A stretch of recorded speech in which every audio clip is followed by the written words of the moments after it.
Assurer ses vieux jours, même quand on est entrepreneur, oui, il faut s'y prendre, il faut savoir s'y prendre. Bonjour Géraud Kukuola, Bonjour. comment allez-vous? Ça va très bien. Plaisir de vous retrouver sur 5 sur 7 Plaisir matin, toujours partagé. n'est-ce pas? Bien sûr. Pour évidemment partager avec nos téléspectateurs votre réflexion sur plusieurs sujets qui les Oui. intéressent tout particulièrement. Et aujourd'hui, nous parlons justement de la retraite pour l'entrepreneur. Un entrepreneur, comment doit-il préparer sa retraite? Doit-il travailler jusqu'à sa mort ou à un moment donné, il faut qu'il puisse asseoir son système pour que le système roule désormais pour lui pendant qu'il profite de ses vacances aux Bahamas, Hawaï, pourquoi pas à Tatikengo aussi. Mais là, vous me faites rêver là ce matin. Je pense que c'est suffisamment intéressant et important. Et même hier, on était en séance avec une promotrice d'entreprise qui abordait le sujet et qui d'ailleurs se plaignait du fait que les responsabilités qu'elle a étaient de telle sorte qu'elle ne se sentait pas encore disposée à lâcher en fait les affaires. Et c'est vraiment un mal. Parce que vous travaillez, vous développez votre business, vous atteignez un certain niveau de succès, mais vous sentez qu'en guillemets, sans vous, l'entreprise ne peut plus avoir ce niveau de performance-là. Et l'âge passe, vous avez peur de passer la relève et de vraiment quitter, de vraiment bénéficier du fruit de votre labeur. Vous avez le droit à prendre la retraite au même titre que les salariés d'une entreprise ou de la fonction publique. C'est pas parce que vous êtes dans le secteur privé, que vous êtes à votre propre compte, que vous n'avez pas droit à prendre la retraite. À un certain moment, à un certain âge, que vous le veuillez ou pas, l'énergie que vous avez, la détermination que vous avez aujourd'hui, vous n'aurez plus cette même faculté-là à un certain âge. Donc, il faut déjà, dès maintenant, commencer par anticiper, à penser à cela. Déjà, au niveau mental et psychologique, il faut se préparer à cela. Parce que, je le dis, il y en a qui ont psychologiquement cette crainte-là de lâcher prise. Parce que je dis, si je lâche prise, tout va s'écrouler, le fruit de mon labeur va s'écrouler et tout. La première des choses, c'est déjà d'enlever cette crainte-là. Parce qu'il y a des méthodes aujourd'hui qu'on peut utiliser pour avoir vraiment cette, je vais dire, ce contrôle-là sur l'après. L'après-soi, en guillemets, permettant à l'entreprise de continuer à exister sans soi. Donc, ça, c'est la première chose, psychologiquement se libérer. La deuxième chose également, c'est pendant qu'on est en plein cœur d'activité, qu'on travaille, de mettre en place et de bâtir un système. De telle sorte que, même quand vous vous absentez, vous allez peut-être pour un voyage d'affaires ou peut-être même en vacances, vous voyez comment est-ce que le système fonctionne. Mettre en place des manuels de procédure, mettre en place un certain nombre de critères, de tableaux de bord avec des indicateurs, mettre la personne qu'il faut à la place qu'il faut. Vous voyez, et mettre en place un conseil d'administration s'il faut. Pensez également à changer peut-être le statut de la société. Parce qu'en fonction du statut de la société, vous pouvez avoir un conseil d'administration, être peut-être le président du conseil d'administration, mettre en place un système où vous avez un directeur général aussi qui gouverne l'entreprise. Et vous, peut-être en tant que président du conseil d'administration, vous êtes là juste pour orienter, conseiller. Ça vous permet, même si vous êtes encore dans la vie de l'entreprise, de commencer par voir petit à petit comment est-ce que l'entreprise fonctionne sans vous à l'opérationnel. C'est de ça il s'agit. Vous pouvez rester dans la stratégie, vous pouvez prendre la retraite, rester dans la stratégie, mais ne pas être dans la prise de décision quotidienne, être dans le stress quotidien et tout. Donc, voir également comment changer, comme je l'ai dit, le statut de l'entreprise, vous permettant de pouvoir piloter l'entreprise, même à distance. Voilà. L'autre chose également, c'est de commencer par travailler petitement à faire une démarcation entre son patrimoine et celui de l'entreprise. Parce que ça arrive souvent, on se dit, bon, c'est mon entreprise, j'en fais ce que je veux. Ah non, c'est très grave, c'est très risqué. Et vous ne risquez pas d'aller à la retraite sereinement. Parce que ça veut dire que vous dépendez encore à la majeure partie des revenus qui viennent de votre entreprise. Mais vous ne savez pas demain ce qui peut arriver. Il ne faudrait pas que vous soyez à la retraite et que vous soyez paniqué du jour au lendemain parce que les chiffres d'affaires commencent à baisser et tout. Non, il faut faire vraiment la part des choses du patrimoine de l'entreprise et son patrimoine personnellement. Et nous recommandons souvent, dans ces cas, de commencer déjà par se fixer un salaire à soi-même. Aussi bizarre que ça puisse le paraître, vous êtes directeur de votre propre entreprise, vous devez vous fixer un salaire. Ça vous permet d'avoir cette discipline-là, de savoir que voilà, ça c'est mon salaire. Et le reste, un guillemets, c'est pour permettre à l'entreprise de pouvoir atteindre son objet social. Donc, commencez par avoir cette discipline-là, de se fixer un salaire régulier, connu, et que on touche. Et parallèlement à ça, on peut mettre en place un système également pour percevoir des dividendes vous voyez, qui à la fin de l'année vous permettent peut-être de pouvoir réaliser vos projets personnels et tout. Ça permet de pouvoir sécuriser l'entreprise et de faire la part des choses, la démarcation entre vous, votre patrimoine personnel et le patrimoine de l'entreprise. Alors l'autre méthode également pour toujours préparer sa retraite, c'est de... Aujourd'hui nous avons plusieurs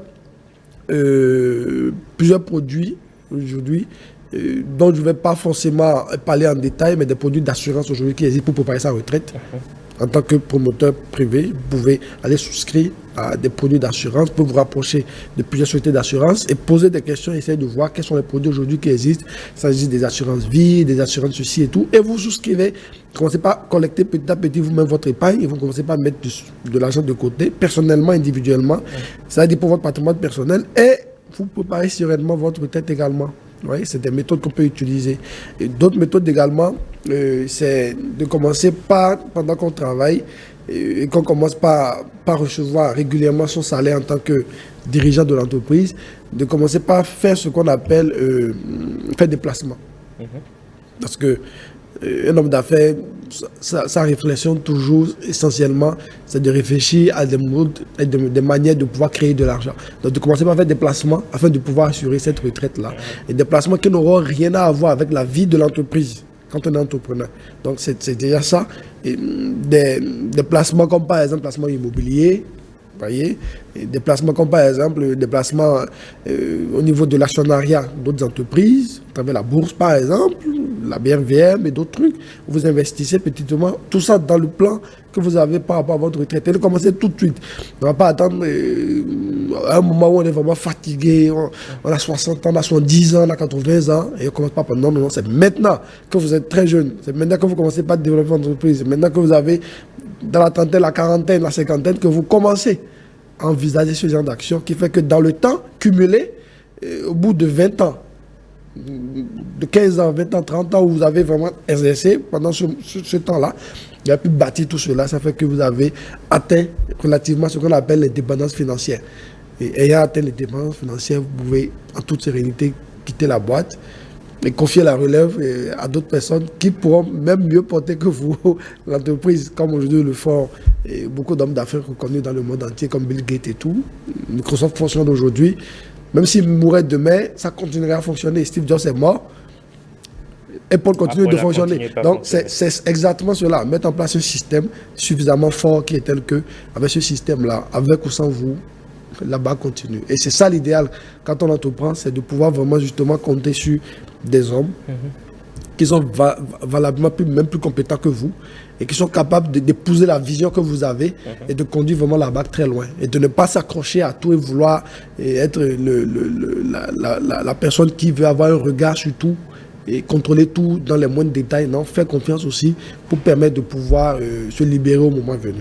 Voilà. En gros, il s'agit évidemment de ne pas se mettre comme épicentre du système. Du système entrepreneurial, c'est-à-dire voilà, pouvoir au fil du temps léguer, céder progressivement. Préparer la relève, penser à cela pour que avec le temps on puisse vraiment jouir du fruit de son travail, exactement comme ce que fait un fonctionnaire. On travaille pendant un temps en espérant qu'à un moment donné on va pouvoir jouir vraiment du fruit de son labeur. Est-ce que pour certains la retraite en tant qu'entrepreneur, ça leur fait peur parce que vous travaillez toute votre vie pour bâtir on va dire l'édifice d'une vie, une entreprise, c'est presque l'édifice d'une vie, et du jour au lendemain vous arrivez à laisser tout ça derrière vous, confier ça à une autre personne. Ça sonne parfois faux aux oreilles de certaines personnes. Ils préfèrent travailler jusqu'à 70 ans parce que c'est peut-être ça leur passion, leur malheur de... Finalement, voilà. Si. Et vous savez, il y a une différence entre être passionné par ce qu'on fait et on le fait parce qu'on veut juste le faire, et être obligé ou être contraint de le faire, de ne pas avoir d'autre choix que de le faire. Alors, quand on est en train d'envisager tout ce dont on parle, la retraite et tout, c'est être dans un schéma où vous pouvez choisir volontairement pendant 6 mois, pendant 1 an, pendant 2 ans, 3 ans, de ne pas vous mêler de l'opérationnel, mais que les choses se passent bien comme vous voudrez. Vous l'avez dit tout à l'heure, au Bahamas, et qu'on vous fasse des virements sur votre compte et pendant que vous profitez de la vie. Mais c'est le rêve de tout entrepreneur. Mais pour le vivre, il faut vraiment le préparer et être mentalement et psychologiquement prêt vraiment à lâcher prise à un moment donné et à permettre à l'entreprise de fonctionner sans vous. C'est ça l'idéal. Et pour certains qui ne veulent pas se fixer de salaire en entreprise, quel est le risque qu'ils encourent? Merci beaucoup. Et vous avez ce risque-là qui est que votre société aura du mal à décoller et à vraiment prendre de l'envol. Parce que si vous devez considérer le patrimoine de l'entreprise comme étant votre patrimoine personnel, c'est-à-dire en fait usage tel que vous voulez, comme vous voulez, et être tout en tête de signer les chèques et de retirer de l'argent comme vous voulez. 10 millions, demain sort-moi 5 millions, on ne sait pas forcément où vont les sous. Où vont les sous, c'est très grave. Et à un moment donné, votre entreprise va vraiment en payer les prix. Et l'autre chose également, les collaborateurs vont se sentir à un moment donné frustrés. Parce qu'ils auront du mal à voir clair sur ce qui se passe dans l'entreprise. Parce que, entre guillemets, je vais dire, la richesse sera mal partagée. Qu'on le veuille à un moment donné ou pas, ça sera comme ça. Alors, l'idéal, c'est de se fixer un salaire fixe. Voilà ce que je prends. Et avoir peut-être, je vais dire, des dividendes en fin d'année. Parce qu'on peut considérer peut-être que le salaire, c'est pour le fonctionnement quotidien, vous avez besoin de payer peut-être des charges personnelles, vous avez une famille, etc. Et les dividendes que vous prenez à la fin de l'année, c'est pour la réalisation des projets personnels. Vous voulez construire une maison, vous voulez acheter, je ne sais pas, un véhicule et tout et tout. Quand vous avez ce système de gestion sain, vous allez voir qu'avec le temps, la société se porte bien et il y a vraiment la part des choses. Ouais. Et comme je l'ai dit, l'idéal, c'est de travailler de telle sorte qu'on puisse vraiment créer un statut juridique à un moment donné qui permet vraiment à l'entreprise de pouvoir vraiment fonctionner de manière optimale parce qu'il est plus contraignant quand on est par exemple dans un secteur, dans un système où c'est une société anonyme.